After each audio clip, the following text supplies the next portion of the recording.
ஆட்டுக்குட்டி முட்டையிட்டு கோழிக்குட்டி வந்ததுன்னு யானை குஞ்சி சொல்ல கேட்டு பூனை குஞ்சி சொன்னதுண்டு.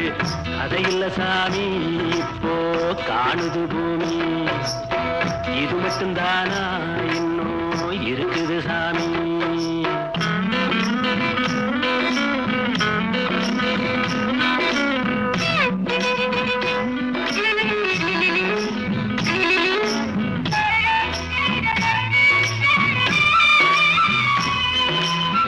கூத்துமேட ராசாவுக்கு